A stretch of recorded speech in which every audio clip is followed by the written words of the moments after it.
아멘. 1986년도에 한 미국의 보석상이 아프리카에 여행을 갔어요. 여행을 갔더니 아프리카에 시장이 있어서 시장 구경을 간 거예요. 그런데 한 상인이 돌을 판매하고 있는 겁니다. 돌이요, 주먹만한 돌인데 이 보석상은 전문가이기 때문에 돌을 유심히 봤어요. 근데 이게 가공되지 않은 보석 같은 거예요. 근데 물어봤어요. 가격이 얼마입니까? 했더니 15불이라는 거예요. 15달러. 그 얼마 안 되는 돌이잖아요. 보석상이 아무리 봐도 이게 돌이 보석 같은 거예요. 그래서 이 사람이 15불을 불었기 때문에 아프리카 시장에서 좀 거래가 용이한 게 깎을 수가 있잖아요. 깎아봤어요. 한번 좀 깎아주면 안 돼요. 했더니 그 사람이 고민하는 척 하더니 10달러에 팔겠다는 거예요. 이 사람이 10달러에 샀어요. 가지고 와서 봤더니 그게 사파이어 원석이에요. 주먹만한 게. 나중에 그것을 팔았는데 이 사람이 거의 20억 가까운 돈에 팔았다는 얘기가 있어요. 얼마나 그 사람 평생 모르길 바래. 나는 그 상인은 알면 얼마나 배가 아프겠어요. 보이는 만큼 보이는 거죠. 알 만큼 보이는 거죠. 여러분, 사람들은 가치를 모를 때 그 가치를 무가치하게 여길 때가 많아요. 중요한 거를 무가치하게 여길 때가 많아요. 이 본문은 무슨 얘기냐면, 지난주에 우리가 무슨 얘기를 했냐면 에서에 대한 얘기를 한 적이 있어요. 에서가 팥죽 한 그릇에 장자권을 팔아넘겼어요. 그쵸? 근데 에서가 장자권을 팔아넘긴 게 마치 이 보석상에게 10달러에 사파이어를 판 것과 똑같은 거예요. 무슨 말이냐? 가치를 모르니까 팥죽 한 그릇에 야곱에게 그 팥죽 한 그릇에 장자권을 팔아넘긴 거예요. 하나님의 장자권은요, 20억 어치가 아니에요. 그 이상 우리가 상상도 할 수 없는 정도의 놀라운 가치가 장자권이거든요. 근데 그 장자권을 에서는 바로 알아보지 못했기 때문에 팥죽 한 그릇에서 넘겼다 이겁니다. 히브리서는 제가 누누이 설명드리지만 유대인 중에 그리스도인들에게 쓴 편지예요. 유대인이지만 그리스도인이에요. 이방인이 아니라 유대인이에요. 그러다 보니까 예수를 믿겠다고 결정했지만 핍박이 와요. 유대 공동체 안에서 핍박이 와요. 야, 너 자꾸 예수 믿을 거야? 너 그럼 우리 공동체에서 쫓아낼 거야? 공동체에서 쫓겨나면, 유대 공동체에서 쫓겨나면, 지금도요, 유대인들은요, 자기 공동체에서 사람들 쫓아낸단 말이에요. 쫓아내면 어떻게 되는지 아세요? 제가 어떤 영상을 봤는데 유대인 목사님이 계셔. 유대인 목사님인데 예수 그리스도를 믿는 목사님이셔요. 그분이 유대 공동체에 쫓겨났어요. 그때 어떤 일이 벌어진지 아세요? 국적을 상실해 버렸어. 그러니까 나라 백성으로 삼지 않아. 그래서 유대인으로 못 들어가. 이스라엘을 못 들어간다고요, 이분이. 유대 공동체에 쫓겨난다는 게 뭐냐? 국적을 상실하는 거예요. 뿐만이 아니라 거래를 할 수 없어. 먹고 살려면 돈으로 쌀을 살 거야 아니에요? 쌀도 못 사. 그러니까 죽으란 소리야, 이 말은. 그러니까 이 사람들이 겁이 나니까 어떻게 해요? 다시 유대교로 돌아갔어요. 다시. 그런 사람들에게 히브리서 기자는 얘기하는 거예요. 왜 돌아가냐? 너의 영혼이 죽어. 천국 못 가. 끝까지 견뎌야지 라는 것이 히브리서인데, 오늘 본문을 보게 되면 어떻게 표현하냐면 신의 산과 시온산으로 표현을 해요. 신의 산은 유대교, 시온산은 예수 그리스도. 신의 산은 모세가 신의 산에서 뭘 받았습니까? 십계명 받았잖아요. 그러니까 신의 산은 율법, 시온 산은 예수님이 거하는 천국, 복음, 이렇게 표현을 하면서 비교를 하면서 왜 신의 산으로 돌아가려고 하느냐, 왜 시온 산을 버리고 신의 산으로 돌아가려고 하느냐, 이 얘기예요. 시온 산엔 기쁨이 있는데 신의 산엔 뭐가 있느냐? 두려움만 있다. 신의 산엔 두려움만 있어. 기쁨이 없어. 왜냐? 율법은 기쁨을 주지 않아요. 율법은 두려움을 줘요. 여러분, 성경 보세요. 성경을 보게 되면 기쁨이 없어요. 왜냐하면 이거 하지 마, 이거 하지 마, 이거 하지 마, 이거 하지 마. 이거 하면 지옥 가, 이거 하면 벌 받아, 이거 하면 심판 받아. 유대인들은 구약만 있잖아요. 신약이 없어. 그러니까 구약만 있으니까 맨날 율법을 보면서 무서운 거야. 내가 이걸 했네 어떡하지, 이걸 했네 어떡하지. 맨날 죄의식에 빠지는 거예요. 그러니까 히브리서 기자는 뭐라고 말하냐면 신의 산은 두려움을 주지만 시온산은 기쁨을 주잖아. 그런데 왜 자꾸 두려움으로 돌아가려고 하는 거냐라고 말하고 있어요. 자, 오늘 본문은 한마디로 이 얘기를 하고 있어요. 시온산은 누구냐? 예수 그리스도인데, 예수 그리스도의 그 보혈 피, 그 피가 우리에게 두 가지 축복을 준다는 거예요. 그 축복 첫 번째가 뭐냐? 다시는 예수 믿는 사람들은 율법의 공포에 두려움에 떨 필요가 없다 이 말이에요. 이게 첫 번째 축복이에요. 더 이상 너희들은 두려워할 필요가 없다 이거예요. 자, 모세가 시내산으로 율법을 받으러 올라가요. 출애굽기에 보게 되면 어떤 일이 벌어졌어요? 시내산에서요 구름이 껴요. 시커먼 구름이 껴요. 그리고요 번개가 쳐요. 천둥 소리가 들려요. 그리고 불이 막 일어나요. 그래서 밑에 있는 이스라엘 백성들이요 두려워 떨어요. 시내산의 근처도 못 가요. 누구만 올라갔어요? 모세만 올라갔거든. 그러니까 아무도 시내산에 못 올라가. 그 가운데 하나님이 율법을 준 거예요. 그래서 율법은 뭘 주냐? 공포감을 줘요. 두려움을 준다 이 말이에요. 그리고 나팔 소리까지 들려. 성경을 나중에 보시면 알겠지만 출애굽기에 보면 산에서 나팔 소리가 들려요. 여러분 생각해 보세요. 깜깜한 흑암에서 산에서 나팔 소리가 막 쩌렁쩌렁 들린다고 생각해 봐요. 얼마나 두렵겠어요. 그 두려움을 안고 주신 것이 율법이다. 그리고 성경에 뭐라고 써 있냐면 짐승이라도 시내산 가까이 오면 돌로 쳐 죽여라 그랬어. 아무도 하나님이 계신 그 산으로 올라올 수 없다. 그래서 돌로 침을 당하리라. 단 두 사람만 빼고 모세와 아론만 올라갔어. 아무도 못 올라갔어. 짐승조차도 겁접근을 못했어. 그러니까 그 시내산은 두려움을 주는 것이다 라는 거예요. 그러면 하나님께서 왜 그렇게 두려운 환경 속에서 우리에게 율법을 줬을까요? 왜 모세에게 그 두려운 환경에서 율법을 줬을까요? 그 정답을 로마서에서 바울이 우리에게 얘기해 주고 있어요. 갈라디아에서 말씀해 주고 있어요. 성경을 볼게요. 갈라디아서 3장 24절 말씀. 시작.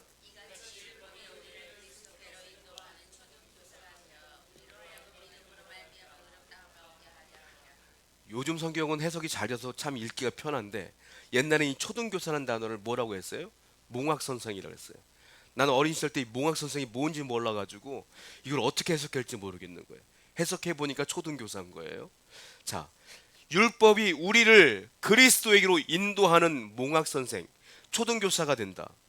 고등교사도 아니야. 초등교사. 초등학교 때 뭘 배워요?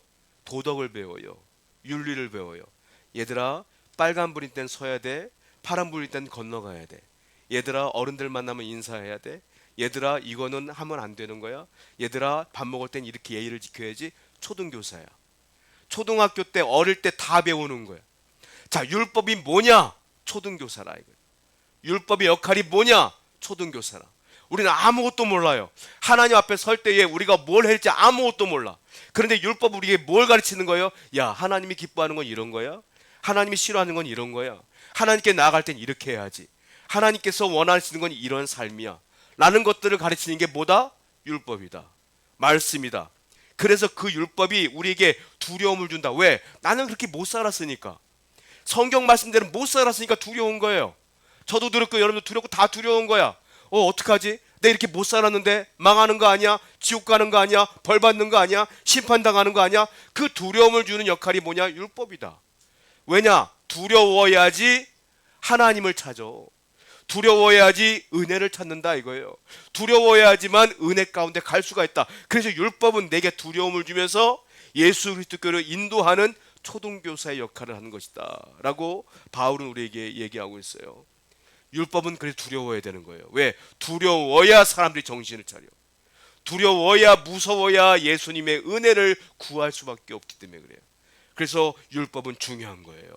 말씀은 중요한 것이다 라는 거예요. 이사야 선지자가 처음에 하나님 율법을 받습니다. 율법을 받고 이사야가 반응을 보이죠. 어떻게 반응을 보이는지 아세요? 이사야 6장 5절 말씀입니다. 읽어봐요. 시작.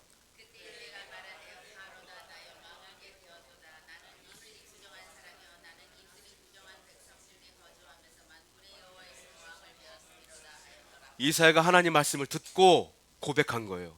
나는 망했다. 나는 입술이 부정한 자인데 내가 하나님을 봤구나. 하나님 말씀을 내가 들었구나. 나는 큰일 났다. 망했다. 왜? 거룩하신 하나님 앞에 딱 서보니까 내가 죄인이거든. 그러니까 하나님 말씀을 들었더니 내가 온전히 서 있을 수가 없는 거예요. 망했다. 망했다. 두려움이 막 이사야에게 엄습해 오는 것을 보게 돼요. 이게 정상이라. 율법을 받고 말씀을 받으면 당연히 두려운 게 정상이라. 왜? 율법으로 그래야 죄를 깨닫는 거예요. 이게 내가 죄인인 걸 깨닫는 거예요. 그래서 다음 스텝이 뭐냐면 예수 그리스도의 보혈을 의지하는 거예요. 나는 주님께 나갈 수 없어요. 주님 도와주세요. 라고 다음 스텝으로 넘어가는 거예요. 그러니까 율법과 보혈은 연결되어지는 것이고 시내산과 시온산은 연결되어지는 것이다 라는 거. 이게 두려워야 될 이유가 있어요. 시내산은 우리에게 두 가지를 줘요. 첫 번째는 어떤 두려움을 주냐면 하나님은 거룩하시구나. 그래서 하나님은 죄인들을 심판하시는구나. 그래서 거룩함과 심판에 대한 두려움이 우리에게 온다. 우리가 알고 있는 수많은 신앙인들을 보면 다 이런 과정을 겪었어요. 존 뉴턴이라고 하는 목사님이 계셔요. 찬송가 나 같은 죄인 살리신 작사가로 유명하신 분이잖아요. 이분이 노예선에서 노예를 팔았던 사람인데 나중에 회심하여 목사님이 되셨죠. 그리고 돌아가실 때까지 노예 옷을 입고 설교를 했다 그래요. 은혜를 잊지 않기 위해서. 근데 그분이 처음 하나님을 만났을 때에 그분이 제일 고백했던 게 뭔지 아세요? 말씀을 딱 듣고 깨달았을 때 제일 먼저 깨달은 게 뭔지 아세요? 두려움이에요. 나는 죽었구나. 내가 이렇게 죄를 졌는데 살 수가 있을까? 이 두려움이 왔다는 거예요. 그래서 예수를 붙들었다는 거죠. 예수님의 보혈의 은혜를 붙들었다는 거예요. 그리고 살았다는 거예요. 두려움이 와야 예수님이 보여요. 찰스 스펄전이라고 유명한 목사님이 계시죠. 이분도요 글을 하나 썼어요. 뭐라고 썼냐면 율법의 두려움으로 인한 마음의 고통의 기간이라는 글을 썼어요. 이분이요 어릴 때부터 예수님에 대한 이 말씀에 대한 진리를 탐구했던 분이에요. 15살 때 됐을 때 하나님 말씀을 읽다가 너무 두려운 거예요. 내가 이렇게 살지 못했는데 내가 죄인이구나 하는 걸 15살 때 깨달았어요. 어느 날 비바람이 몰아치는데 교회 가려고 했더니 온 폭풍우가 몰아쳐서 앞에 교회를 못 가고 본인의 교회를 못 가고 집 앞에 있는 감리교회를 가요. 이분이 감리교회 갔더니 그 당시에 목사님이 없었기 때문에 집사 한 분이 설교를 하는 거예요. 그 집사의 설교 제목이 이거예요. 땅의 모든 것은 다 주를 바라보라. 그리하면 구원을 얻으리라. 이런 제목으로 집사님 한 분이 설교를 하다가 열변을 토하다가 이 15살 먹은 찰스 스펄전을 봐요. 그리고 이렇게 얘기해요. 소년이여 너무 얼굴이 비참해 보인다. 너 무엇이 두려우냐? 예수를 바라보라. 너에게 기쁨이 올 것이다. 이 말이요 15살 먹은 찰스 스펄전 목사님에게 탁 꽂혀요. 그리고 그분이 그때부터 뭘 했냐면 예수를 바라봤어요. 율법을 바라봤더니 두려움이 왔고 그래서 이 두려움을 제거하는 건 주님뿐이 없구나라고 생각하여 주님만 바라봤다는 거예요. 자, 모든 분들은요 율법에 대한 두려움이 먼저 와요. 그리고 하나님에 대한 은혜를 바라보는 거예요. 또 한 분 종교개혁자였던 마틴 루터 우리가 잘 알잖아요. 그분도 마찬가지예요. 어느 날 성경을 읽다가 두려움이 엄습해 왔어요. 내가 이렇게 살다가 이 죄인된 모습 살다가 나 망하는 거 아니야? 그래서 이분이요 맨날 이분이 원래 그 천주교 신부님이었잖아요. 마틴 루터가. 그래서 이분이 그 뭐라고 하죠? 고해성사를 하러 가요. 매일같이 자기 죄를 고해성사로 가러 가는데 그 당시 어거스틴 수원 원장이었던 존 스타우피츠라고 하는 그 원장님에게 늘 자기 고해성사를 하러 가는 거예요. 매일 가는 거예요. 매일. 성경을 읽을 때마다 내가 죄인이니까 매일 가는 거예요. 매일매일 고해성사를 하는 거예요. 그랬더니 이 원장님 뭐라는지 아세요? 얘야 고만와라. 고만하라.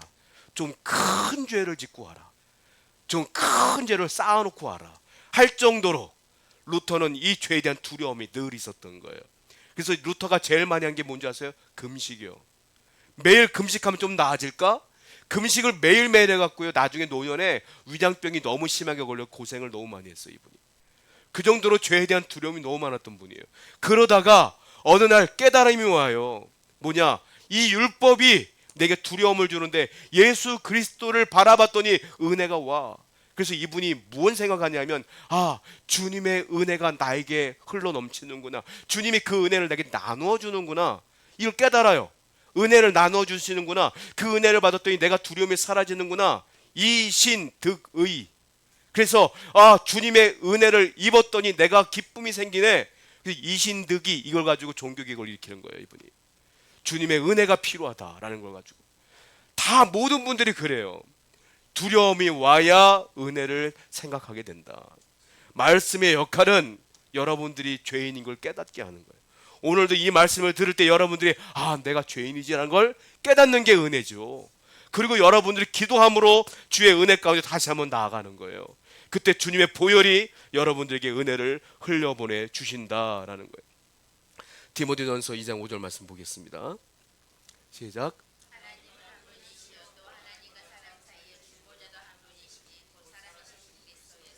하나님과 사람 사이의 중보자가 한 분이에요. 누구예요? 예수님이에요. 우린 죄인이고 하나님은 죄가 하나도 없어. 먼지털이만큼도 없어. 그러니까 우리가 하나님께 나갈 수가 없는 거예요. 말씀을 들을 때 내가 죄인인 걸 깨닫죠. 근데 나갈 수가 없어. 근데 다행인 건 중보자가 있는 거예요. 그 중보자가 예수 그리스도, 그분의 보혈을 의지하여, 내가 다이렉트로 하나님께 나갈 수는 없지만 주님의 보혈을 의지하여 주님께서 내 기도를 들어주시고 내 마음 가운데 위로하시면서 주님께 나아가면 그 모든 것들이 해결된다 이거예요. 여러분들, 예수님은 신약시대에 오셨지 않습니까? 구약시대는 예수님이 안 계시잖아요. 성경에 없잖아요. 그런데 예수님이 계셨을까요? 안 계셨을까요? 계셨죠. 왜? 천지를 창조할 때부터 삼위일체 하나님으로 계셨어요. 근데 예수님의 인간의 모습으로 온 게 신약인 거지, 존재 자체는 계셨다는 거예요. 그러면 우리가 알고 있는 것처럼 욥기가요, 성경에서 제일 오래된 성경이에요. 창세기가 오래된 게 아니에요. 욥기가 제일 오래된 성경이에요. 그럼 욥은 예수님을 만났을까요? 못 만났을까요? 얼굴은 못 봤겠죠. 근데 욥은 어떻게 구원받았을 것 같아요? 욥도 예수님 때문에 구원받아요. 성경을 볼까요? 욥기 9장 33절입니다. 시작. 우리 사이에 손을 얹을 판결자도 없구나. 욥은 이미 하나님과 나 사이에 중보자가 있는 걸 알았어요. 그분이 있는 걸 알아. 또 보세요. 욥기 19장 25절. 시작. 나의 대속자가 누구예요? 예수님이잖아요. 이미 나의 대속자를 믿고 있었던 거예요. 욥은 하나님이 지혜를 줬겠죠. 성령이 지혜를 줬겠죠. 알고 있었던 거예요. 그러므로 모든 이들의 구원은 누구 덕분에? 예수를 믿어야 되는 거예요. 예수를 믿지 않고서는 구원을 얻을 수가 없어요. 분명한 것은 구약이나 신약이나 똑같다 이 말이에요. 그러니까 율법은 우리에게 죄를 깨닫게 하고 우리는 예수님께 나아갈 수 있는 힘을 얻게 된다. 공자도요, 훌륭한 분이시죠. 보통 인간보다 훨씬 더 훌륭하신 분이에요. 맹자도 마찬가지예요. 부처님도 마찬가지예요. 너무너무 훌륭하신 분이에요. 이슬람의 시조였던 마호메트도 마찬가지예요. 분열된 나라를 종교로 통합하신 분이에요. 훌륭하신 분이에요. 너무 훌륭하신 분이에요. 그런데 그분들은 중보자가 아니에요. 그분들을 믿는다고 구원받는 건 아니에요. 이 세상에 구원받을 유일한 길은 예수님뿐이 없어요. 그분만이 유일한 중보자라는 것을 오늘 본문에서는 계속 얘기하고 있다는 것. 그러면 우리는 알아야 돼요.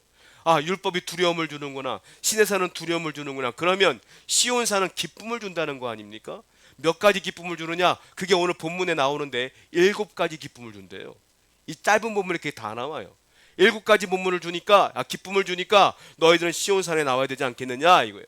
첫 번째, 히브리서 12장 22절 말씀 읽어볼게요. 시작.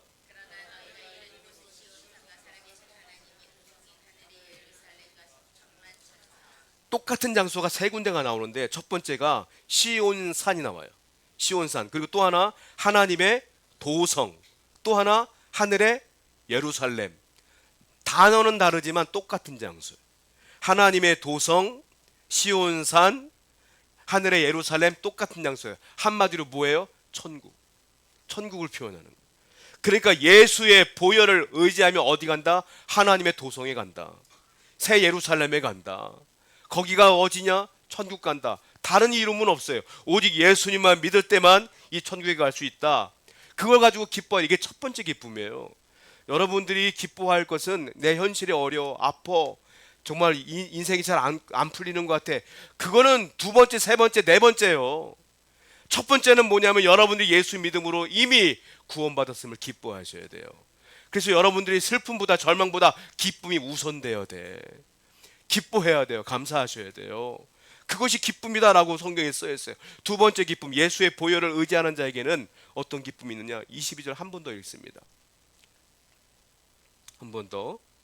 시작.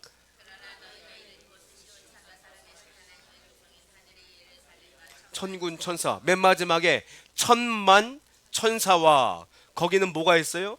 천만 천사가 있어. 천사가 뭐예요? 요한계시록에 보게 되면 4장과 5장에 하나님의 보좌가 등장합니다. 그 보좌를 중심으로 해서 천군 천사가 쫙 모여 있어요. 그 중에 보좌를 동서남북으로 둘러싼 천사가 있어요. 첫 번째 천사는 사자의 모양으로 있고요. 하나는 사람의 모양으로 있고, 하나는 송아지 모양으로 있고, 하나는 독수리 모양으로 있어요. 사자의 모양으로 있는 천사는 뭐냐면 용맹함을 얘기하는 거고요. 사람의 모양은 지혜를 얘기하는 거예요. 그리고 송아지 모양은 순종을 의미하는 거예요. 독수리는 신속함을 의미하는 거예요. 구원의 신속함을, 하나님의 사역에 대한 얘기들을 쭉 나눠주는 거예요. 천군 천사가 그 보호자를 에워싸고 있고요. 그리고 요한계시록에 보면 24장로들이 멸류관을 벗어서 하나님께 경배하는 장면이 나와요. 이 장면이에요. 거기가 어디냐? 하나님의 도성. 거기서 이런 일들이 벌어진다. 거기에 뭐가 있다? 천만 천사가 있다. 왜요? 하나님께 감사하며 예배하며 찬양하는 거예요. 왜? 구원받은 것에 감사하여, 하나님께 보은에 감사하여 찬양하고 예배하는 곳이 어디냐? 그 천국이다. 천국은 어디냐? 원망의 장소가 아니에요. 거기는 다툼의 장소가 아니에요. 기쁨의 장소야. 한량없는 기쁨이 있는 곳이요. 거기는 찬송만 있고 예배만 있고 기쁨만 있는 곳이에요. 거기가 하나님의 보은의 장소다, 이 말이에요. 그러니까 너희들이 예수의 보혈을 의지하면 그곳에서 하나님의 기쁨을 누리며 감사하며 살지 않겠느냐. 단순히 천국 가는 것으로 만족하는 것이 아니라 인생을 살다 보면 마음에 우울함도 있고 슬픔도 있고 절망도 있고 괴로움도 있고 스트레스도 있어. 근데 거긴 그런 게 없다는 거예요. 오히려 감사와 기쁨만 있으니 얼마나 감사하냐, 기뻐하라 라고 오늘 성경은 얘기하고 있다는. 세 번째, 주님이 주시는 보혈로 누리는 기쁨이 또 있어요. 이번에 23절 말씀을 볼게요. 히브리서 시작.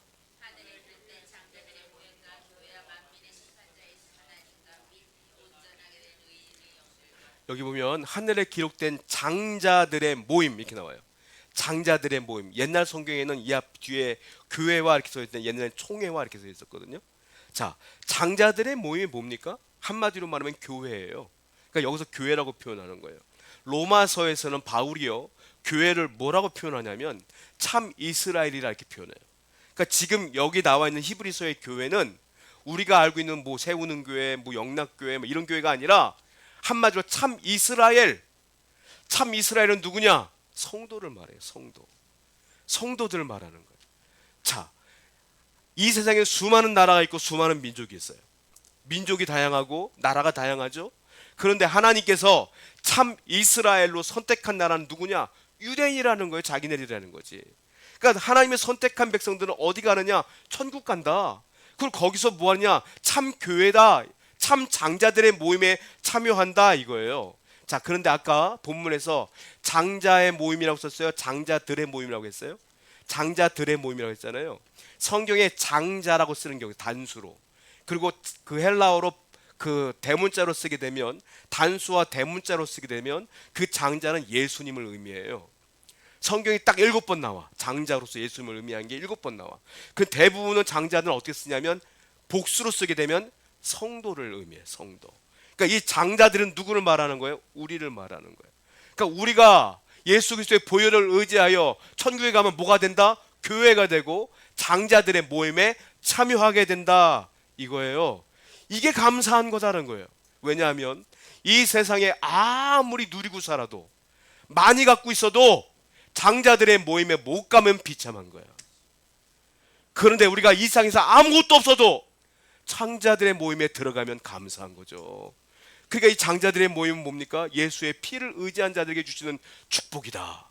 그러니까 기뻐하라. 너희들은 그 장자들의 모임에 참여할 수 있게 되었다라는 거예요. 네 번째 기쁨이 있어요. 이 시온산을 의지하게 되면 23절을 다시 한번 읽어봅니다. 시작. 하늘에 기록된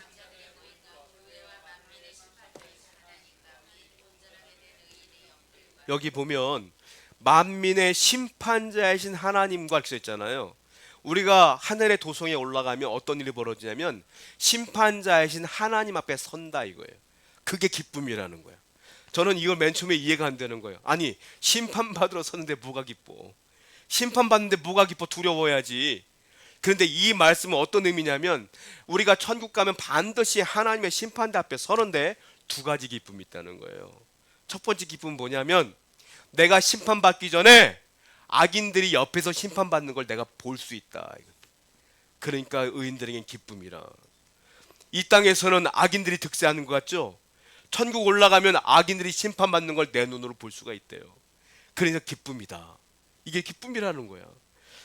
두 번째 기쁨, 성경을 보겠습니다. 계시록 18장 20절 말씀. 시작.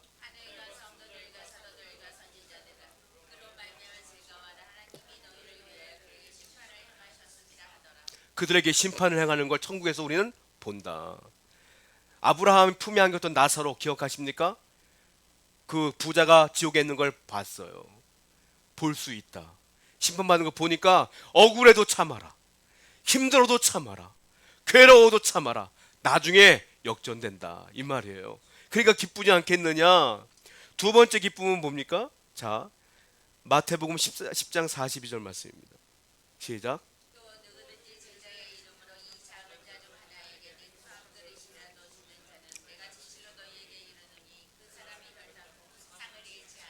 아멘. 자, 이 말씀은 아까 요한계시록 얘기 설명드렸으니까 설명해 드리자면, 요한계시록의 줄거리를 설명하자면 여러분들이, 요한계시록은 이상한 책이 아니에요. 요한계시록은 로마가 이스라엘 사람들을 압제한단 말입니다. 그리고 로마를 어떻게 표현하냐면, 요한계시록에 제일 많이 나오는 나라가 나와요. 바벨론이라고 나와요. 바벨론은 로마를 말하는 거예요. 그리고 로마, 바벨론은 정치 세력이야. 그러니까 정치적인 압박인 세계 세력인 로마가 거짓 선지자 종교적 세력과 연합하여, 요한계시록에 많이 나오는 게 뭐냐면 여자와 여자 후손을 죽이려고 하는 거야. 용이 나오고 막 이러면서. 그 여자 후손들은 누구냐? 우리 성도들을 말해요. 그러니까 종교적 압제와 정치적 압제를 통하여 성도들을 다 죽이잖아요. 로마인들이 순교당하잖아요. 그러니까 위로를 주는 거예요. 희망을 가져라 이 말이에요. 왜? 아까 말씀드린 것처럼 천국에 올라가면 그 로마인들, 나를 죽이려고 했던 모든 이들이, 원수들이 심판받는 걸 보니까, 그러니까 기뻐하라 이 말이고요. 두 번째, 지금 뭐예요? 네가 냉수 한 그릇을 받줬으면 상을 잃지 아니하리라. 두 번째 기쁨은 뭐냐면, 내가 심판대 앞에 서면 원수들은 심판받는 걸 보고 나는 상급을 받으니까 기뻐하다 이거예요. 성도는 상급을 받는 거예요. 그러니까 기쁘지 않겠느냐? 예수의 보혈을 의지하여 네가 천국에 갈 수 있으니 그 안에는 기쁨의 장소요, 감사의 장소요, 심판의 장소니 얼마나 기쁘겠느냐라는 거예요. 또 하나, 예수님의 그리스도의 피를 의지하는 자들에게는 이런 기쁨이 있어요. 히브리서 12장 23절을 한 번 더 읽어볼게요. 시작.